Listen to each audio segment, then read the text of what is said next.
أعوذ بالله من الشيطان الرجيم بسم الله الرحمن الرحيم إن الحمد لله والصلاة والسلام على من لا نبي بعده سيدنا ونبينا وحبيبنا ومولانا محمد صلى الله تعالى عليه وسلم وعلى آله وصحبه ومن اهتدى بهداه إلى يوم الدين.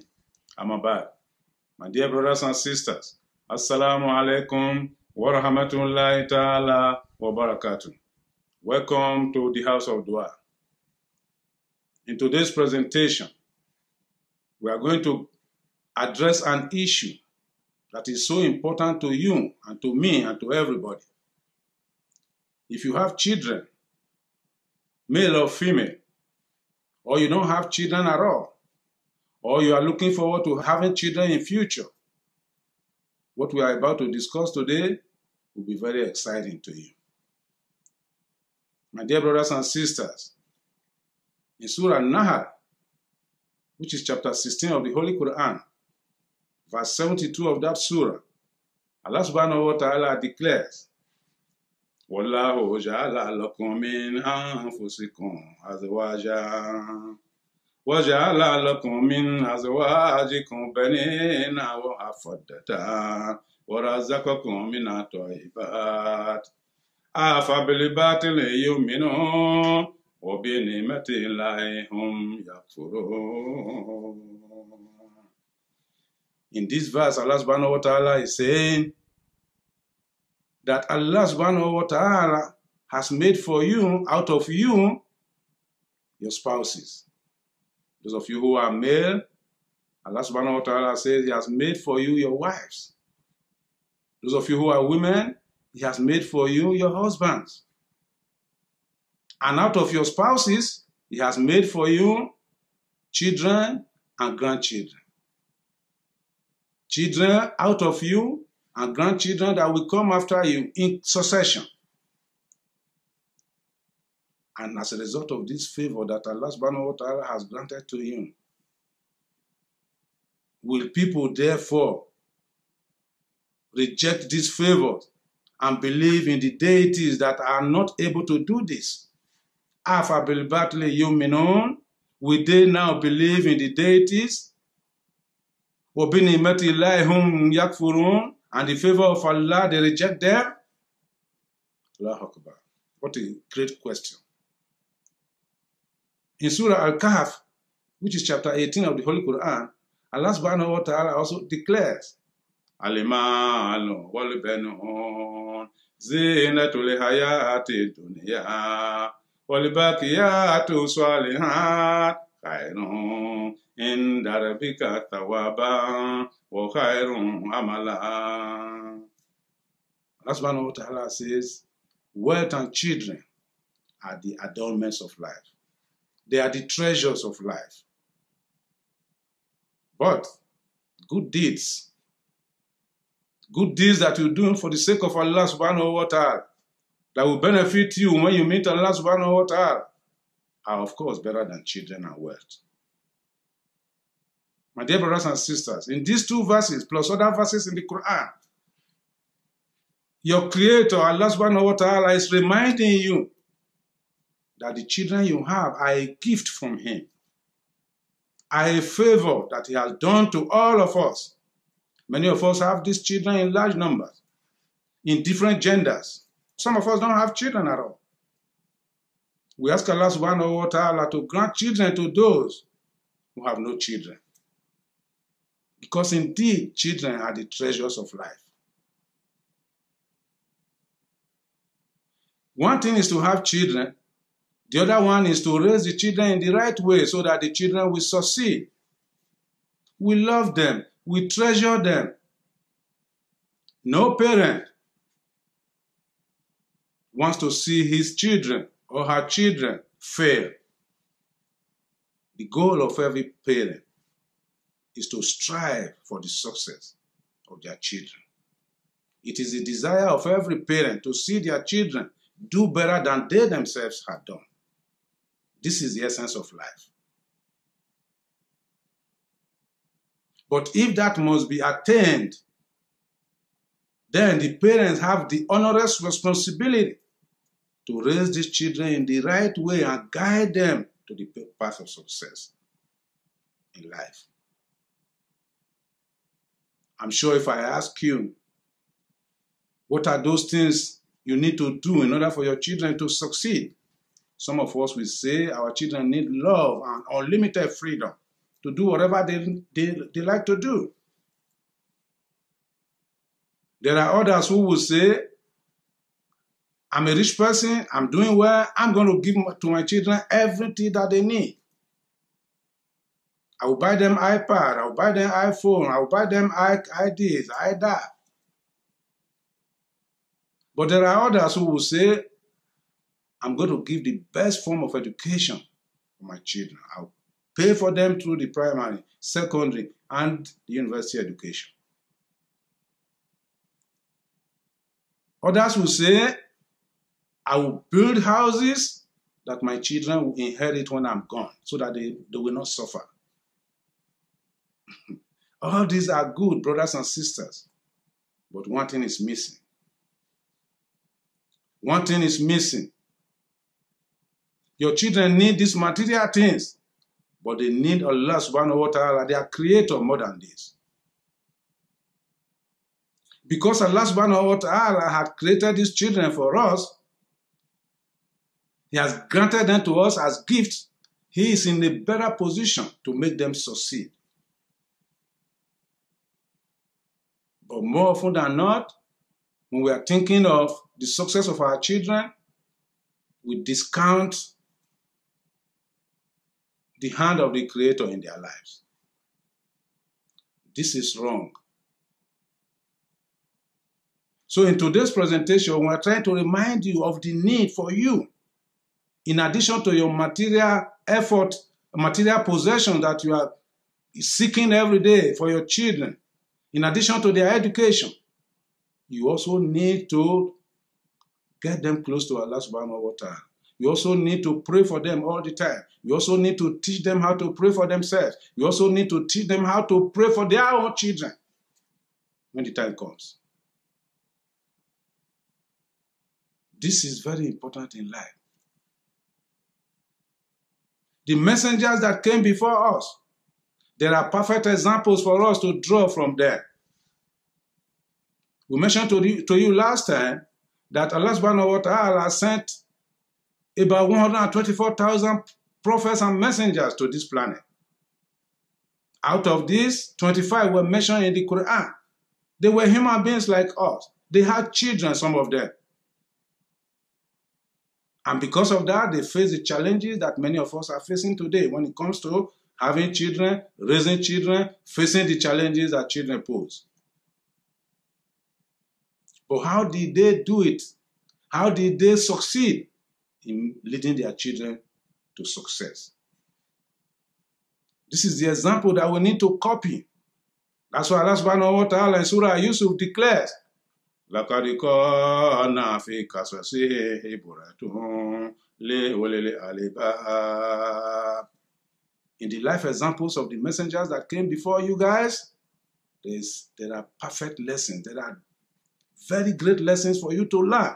And only those who are intelligent, who are smart,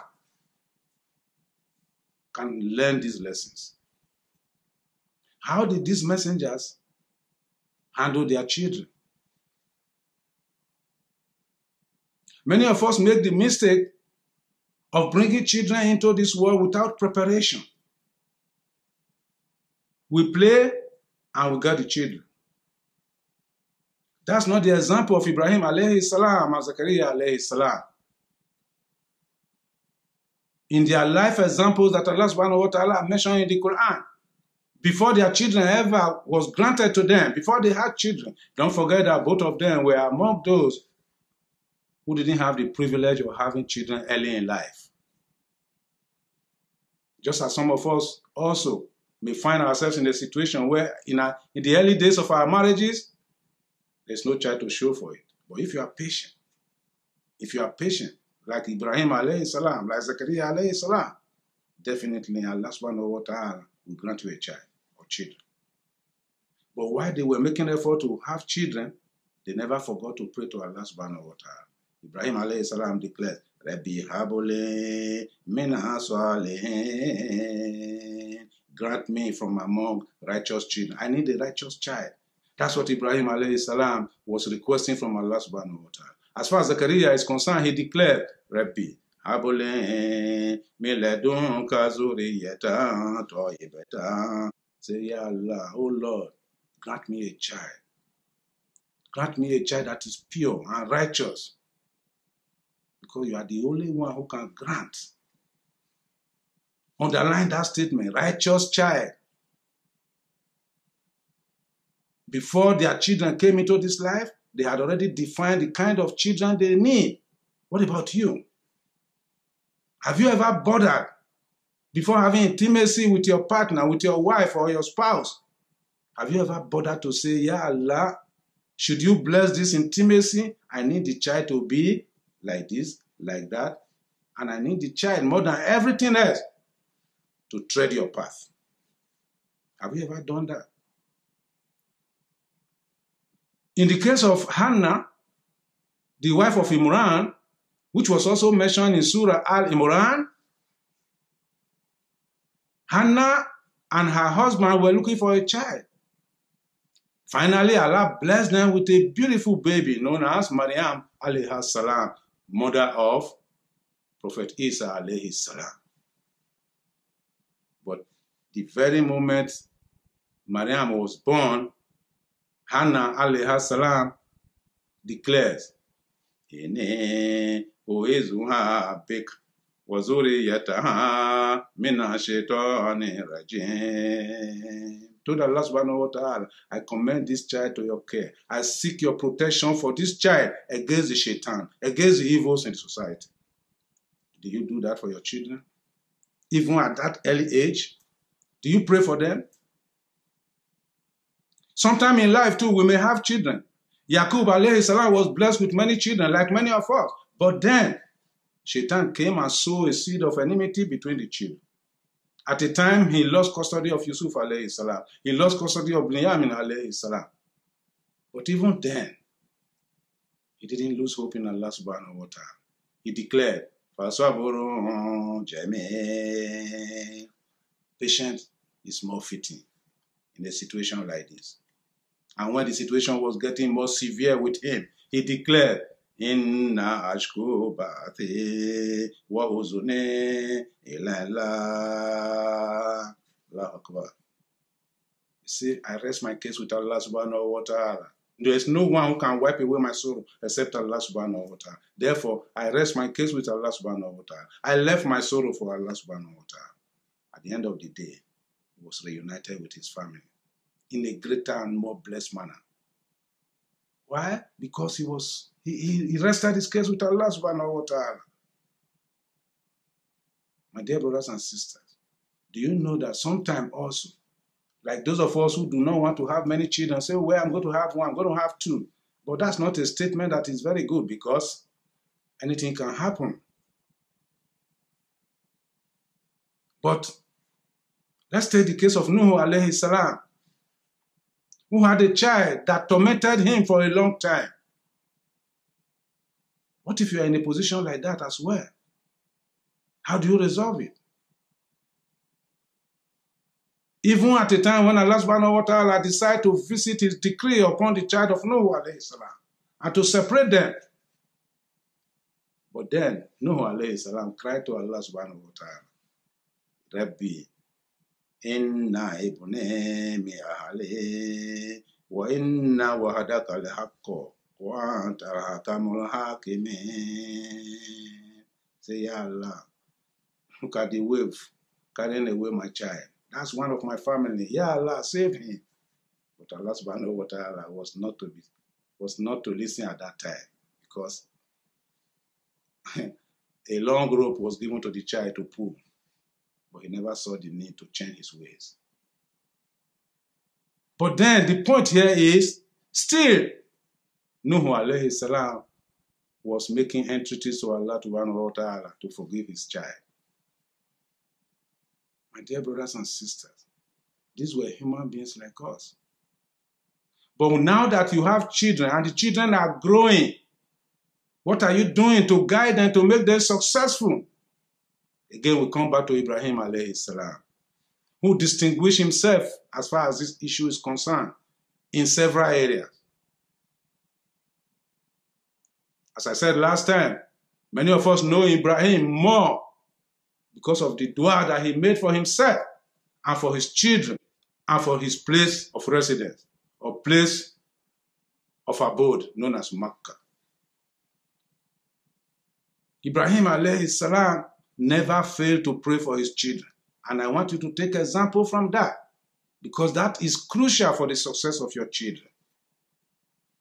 Ibrahim alayhi salam was tested by Allah subhanahu wa ta'ala, was passed through difficult moments, and he distinguished himself by passing all those tests. Some of the tests that we also go through. But at the end of it all, Allah subhanahu wa ta'ala told Ibrahim, Inni ja'iluka linnasi imama. We are now going to make you the leader of mankind. You know what Ibrahim said immediately after that? Wa min zuriyati. Say, Ya Allah, not only me, but my children. What a great example. What a great example. My dear brothers and sisters in Islam, yes, it's our desire as parents to make sure that our children do better than us. But what effort do we make to make sure that they actually do? Are you on the mistaken assumption that your effort alone is enough? No, your effort alone is not enough. You need Allah subhanahu wa ta'ala to grant them tawfiq for them to succeed. So you need constantly to pray for your children all the time, as we have learned in the examples of these messengers. You might even wonder, what about our beautiful messenger Muhammad sallallahu ta'ala alayhi wa sallam? The same thing. He loved children. He prayed for them. He played with them. He associated with them. He kissed them. One of the hadiths reported that one day a man known as Akra ibn Habis from Banu Taymim visited the Holy Prophet Muhammad sallallahu ta'ala alayhi wa sallam, and he met the Prophet with his grandchild Al-Hassan, one of the twin children of Fatima. And he was playing with Al-Hassan. I heard him and kissed him on his forehead. Al-Aqra ibn Habis was so shocked. He said, Ya Rasulallah, what are you doing? How can you be kissing your child? We don't kiss children. I have 10 children. I don't kiss any of my children. Then the Prophet sallallahu ta'ala alayhi wa sallam shook his head. He told Al-Aqra ibn Habis, he declared, he made a powerful statement. Man la yarham, la yurham. The one who will not show mercy to people will not be shown mercy. Allah Akbar Kabir. What that means is that it's part of our responsibility to show mercy to our children, either through dua or through our physical contact with them. That will translate into success for them in life. My dear brothers and sisters in Islam, what about ourselves? What do we do to help our children to succeed? What we do is we build houses, hoping that they will inherit these houses. We buy gifts for them. We train them through the educational system available in the society. And we think that's all. No, that's not all. You fall short. Remember, when your child finally grows up and comes of age, there is a chance that that building will no longer be in value. Your child may wake up and say, in my time, we are building houses with glasses. My father only managed to build a house with bricks. What a shame. Therefore, I don't need this house. I'm going to sell it off. Here is a house that you labor so much for. Nor with the clothes and the shoes and other property you leave behind, be able to benefit your children for a long time. Nor will your cash in the bank be able to go around to benefit your children for a long time. Nor the cars. But what will benefit your children on the long run is the dua that you make for your children. That dua will go after them. We accompany them wherever they go, in the same way that the shadow accompanies the object. My dear brothers and sisters in Islam, never lose sight of praying for our children so that they will succeed. One of the greatest and heinous mistakes that many of us make is when our children misbehave, we curse them. This is a serious, serious error. And we need to make istighfar for this if we have done it before. And we need to stop doing it by cursing your children. Many of us are guilty of it. The hadith of Rasulullah sallallahu ta'ala alayhi wa sallam makes it clear that there are 3 types of dua that Allah subhanahu wa ta'ala will not reject. One of them is the dua of parents for the children. By the same analogy, the curse of parents upon the children may also be granted by Allah subhanahu wa ta'ala.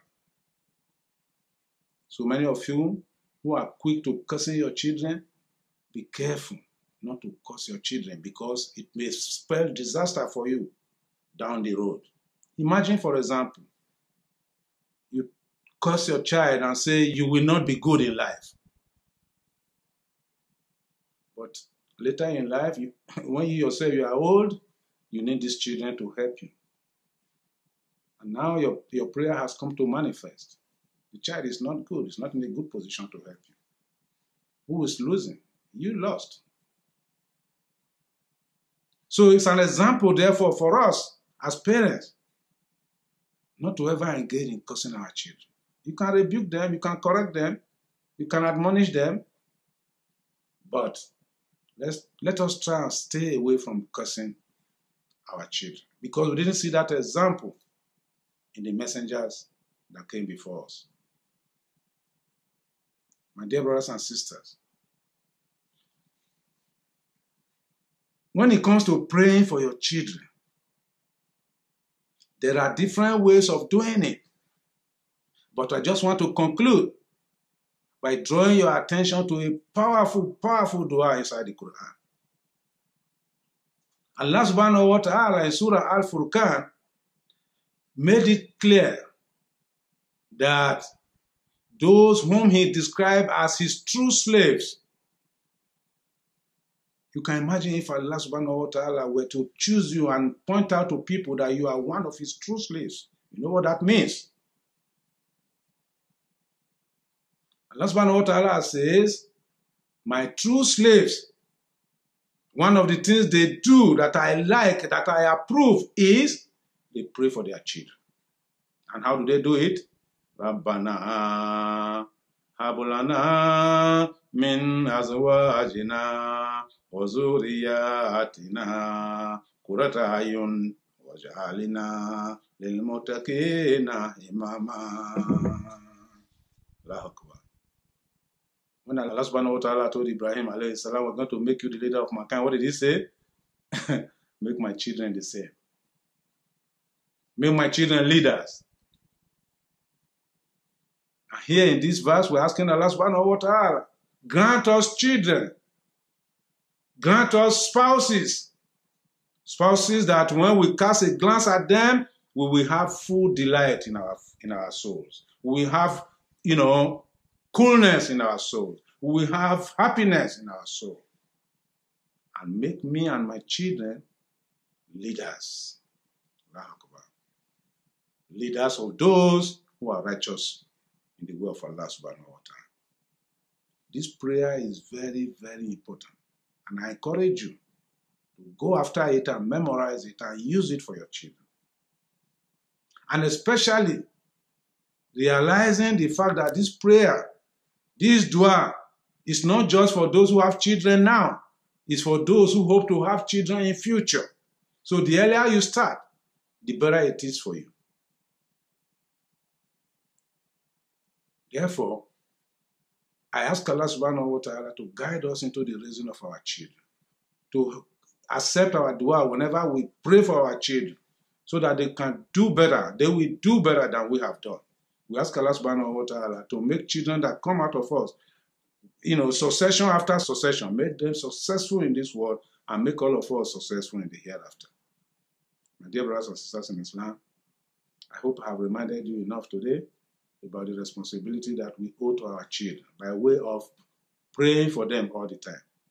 As I said, the clothes you buy for them now, sometime in future will no longer be useful. The cars will no longer be useful. The houses will no longer be useful. Whatever you do, sometimes the education you give to them now, even in a short time, will no longer be useful. But what will be useful is your dua, your supplication, the tawfiq of Allah subhanahu wa ta'ala, which He grants to them as a result of your supplication. We ask Allah subhanahu wa ta'ala to guide our children.